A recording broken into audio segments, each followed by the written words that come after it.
Hey y'all, just got back from Melones, May 20th and 21st. Club tournament up there. We went out Friday, Saturday, Sunday. Weather for the entire thing. The mornings were like small, like light sweatshirt weather, that like high 50s, low 60s. And the afternoons were the high 80s, low 90s. There was light and variable winds, like 5 to 10. I don't think it got above 10 the whole weekend. Water temperatures was 76. I saw at one point in time down into the 60s in other parts of the lake.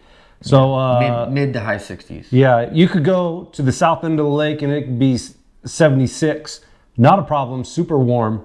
And move to the other side of the lake and it'd be in the mid 60s. Yeah. So the temperature kind of moves around depending on where you're at, which way the wind's blowing. Yeah. But for the most part, it's mid 60s to mid 70s.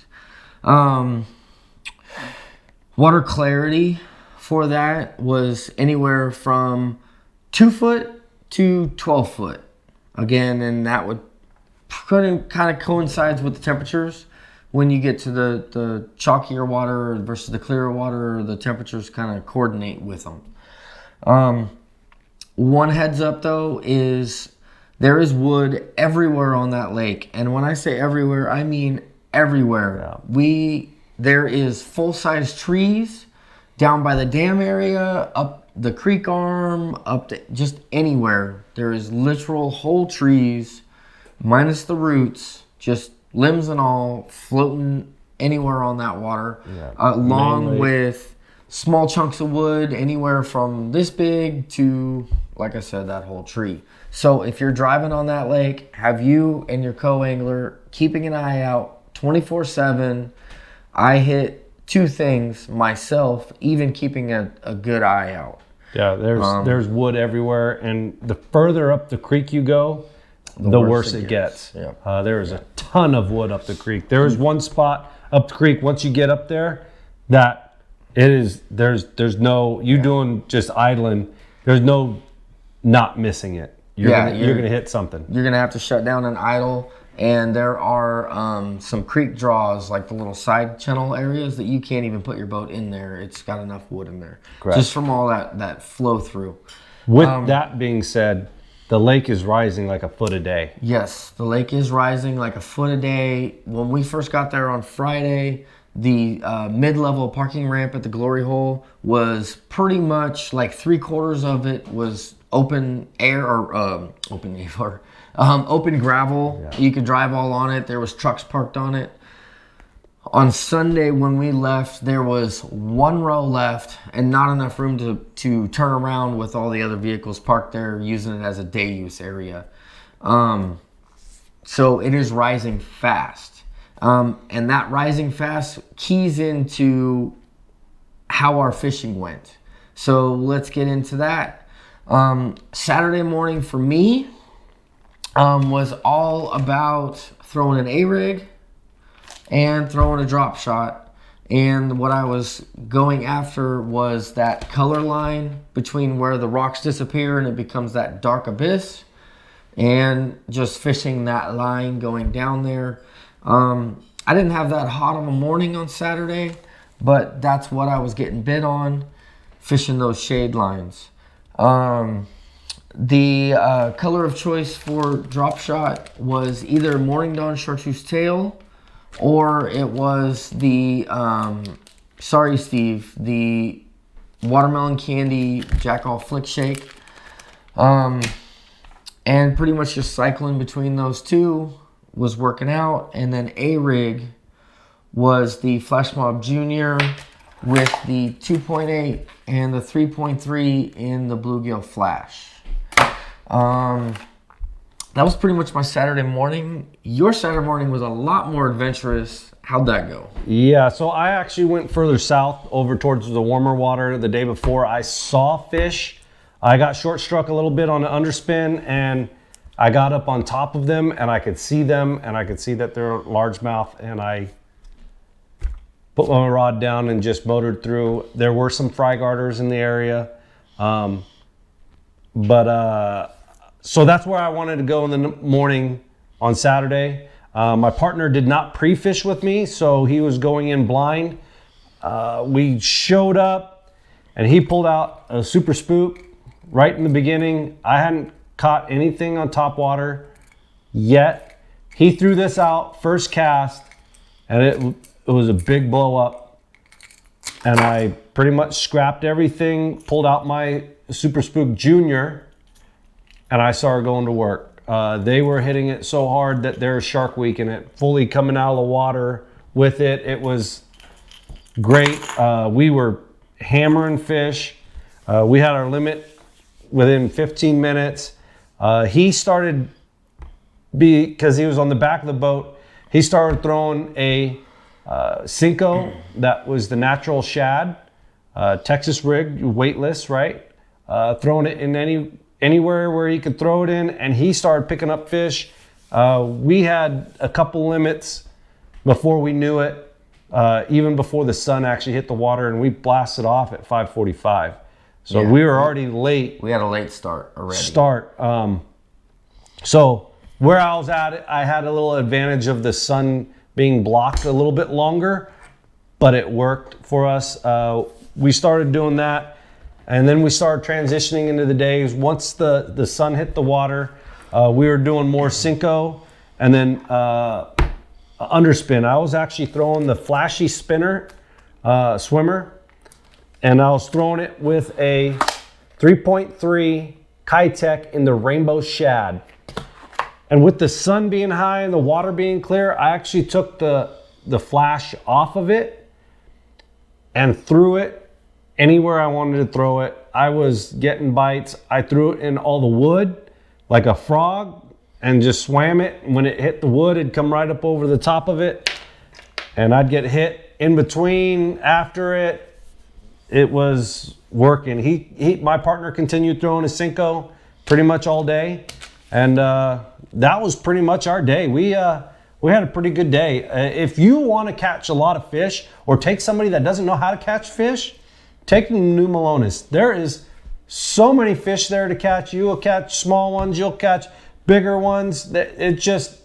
You could catch 50 fish a day, not a problem. Yeah, and if you want to learn the technique and just try it out and get that positive feedback of what to do and what not to do, whatever you want, crankbait, spinnerbait, A-rig, top water, whatever it is, now is the time to go to Melones and just run it out there and try a bunch of stuff, jigs, all sorts of, pretty much everyone was talking about all sorts of different tactics of getting bit.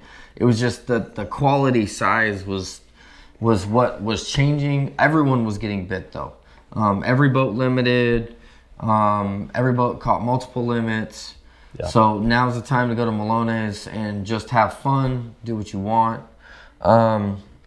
How'd your Saturday afternoon go? So my Saturday afternoon, I actually ended up picking up the flashy swimmer. This is the Eco Pro. It's a tungsten. They call it the Thunder Spin in the 3/8. The one thing I do to this thing is I push this wire back. It comes out pretty like almost straight down. I push it back, and the reason why I do that is because when it's down, it actually rides this way. And when you tuck it back, it actually levels it out. And I prefer that level look. But this is my first weekend running this bait, or running this underspin. I really do like this compared to some of the other underspins that I've run in the past. It also has a big, thick hook. It's a stout hook with a large size on it so that they really can get a hold of it. This is on a 3.3 in the Ghost Rainbow color, which if you notice, all three of our colors are shad colors basically. The color he's throwing is kind of in between these two, right? Like he got darker and then the lighter and then in between. I was getting pretty good committal on the darker, but I would pick some up on that. He was having a lot better luck with that mid-level. So just something to consider. You're basically looking at the light to dark. and rotate through your baits light to dark, depending on sun, shade, what have you. Me personally, when I go to a lake that has trout, I'm probably going to be throwing that rainbow shad, no matter what, because that's a forage that they use. Yeah, it's a color they look for, basically. As far as Saturday afternoon, I lost track of them.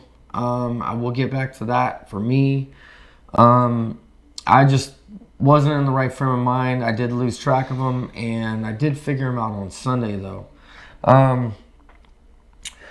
Sunday morning was different.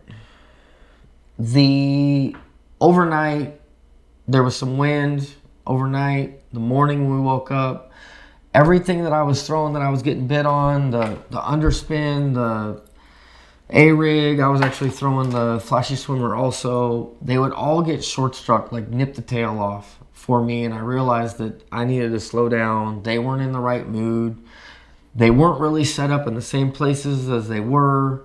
I ended up moving to a 45-degree bank and fishing in that 15 to 20 range, throwing a drop shot, dead sticking. Just cast it out, let it hit the bottom, let it marinate there for a little bit, and then you'd see the line just slowly take off.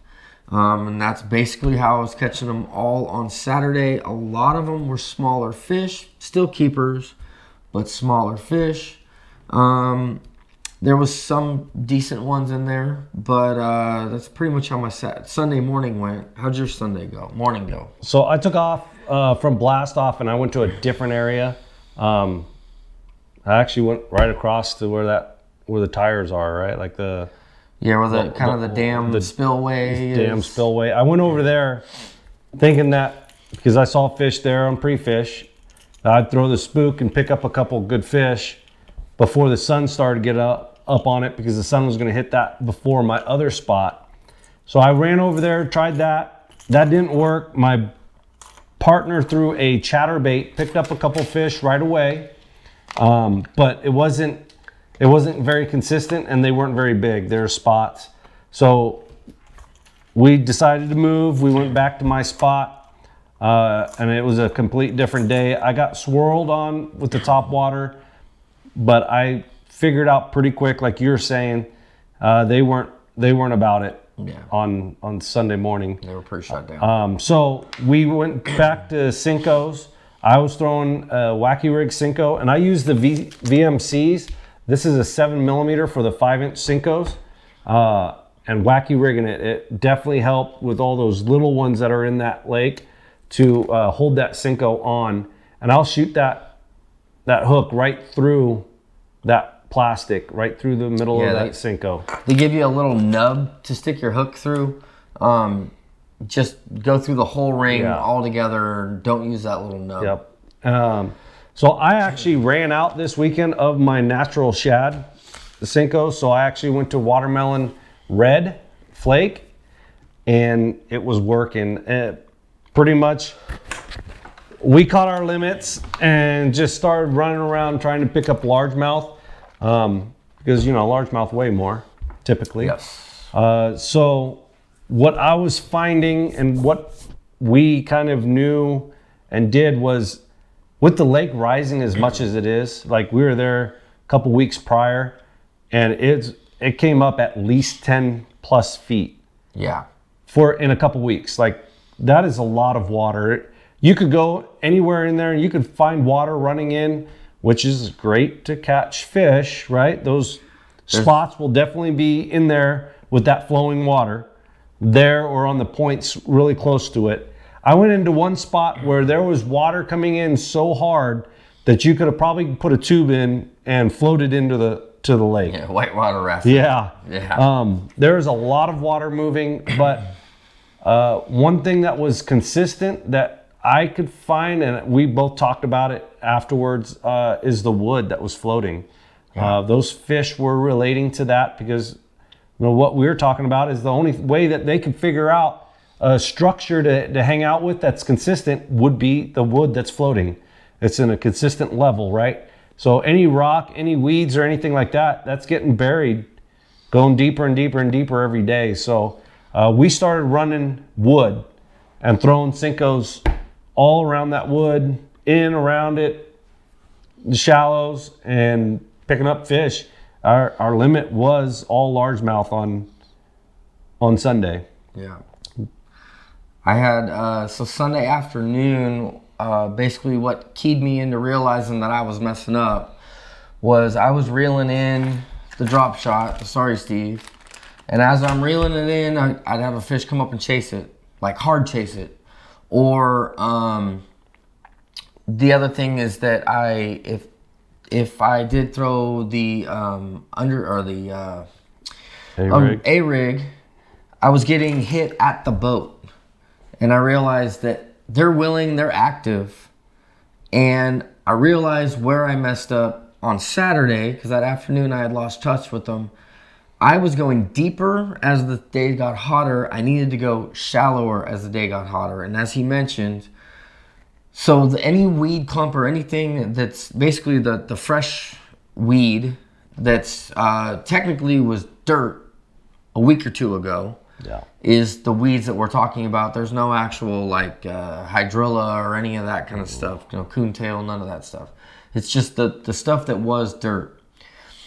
Any of that structure that they could have for that shade keeps getting deeper and deeper every day, and they want to stay up shallower where the bait is, where the bluegill are, where all of that stuff that's eating all the fresh shallow water, they're going up shallow.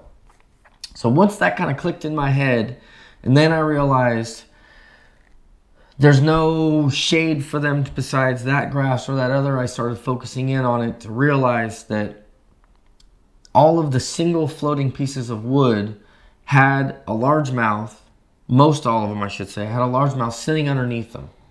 And when I say sitting underneath them, I mean like here's the log and their backs are right here and there's water underneath them, just water column underneath them. So what I started doing is I started throwing the drop shot out like 4 or 5 foot short of that wood so that it wouldn't spook them, because if you landed on top of them, it would spook. So if you landed out there and then just let it fall and dead stick, and as it sat there, you just see your line start to swim out towards you, and then you just pick them up. And they were all largemouth inside there. If you wanted to catch spotted bass, there was any sort of standing wood or anything that was out a little bit farther, they'd be inside that standing wood. So it's kind of a little gemstone for you guys that have stuck around this long in the video. Realistically, Cinco, drop shot, doesn't matter. You want something that's falling slow in the water column, not a fast drop, and stays suspended. This drop shot, once it hits the bottom, it just takes a second to hover down. That's when they're picking it up. So focus on that. Focus on the wood, the shade basically is really what we're looking for, grass or wood. And something that just stays up in the column. What they're doing is they're ambushing any of the bait or bluegill or anything that swims by or fry. They're ambushing that. You're catching fish that are spitting that up, or the occasional crawdad they're spitting up. One more little side gem. If you go up in the creek arms, all of that freshwater flow in, if you have a cutout with freshwater flow in, fish that area with that freshwater flow in. There's a lot of spots in that, whether it's on those points where that water's coming in. You can find loads of good fish. You could find loads of small fish that you could get somebody like a kid or something like that to just be able to stay in one area and just keep fishing. Definitely some good areas in there. There are large spots up there, but we did not focus on them because they're too nomadic. They don't lock still. They'll be in one pocket one day, one pocket the next day. And tournament-wise, they're not as reliable as largemouth. And on the other side of that, during the tournament, I didn't really want to run up into the creek arm with all that wood up there because you can't run it. I don't want to damage my boat. You got to shut it down to like 30 to 40 miles an hour to run that wood. And like we said earlier, the farther you get, the more wood there is, but there is wood everywhere floating or just barely underwater. Yeah. Main lake, even everywhere. Yeah, literally. Keep your eyes out. At any part, have a co-angler or yourself, or just drive slower. I think that's pretty much it. Yeah. Just little gemstones there for you, for any of you that stuck around to the very end of this, to give you guys a little more help of what we saw. And other than that, I think that's it. So until next time, I hope you get them.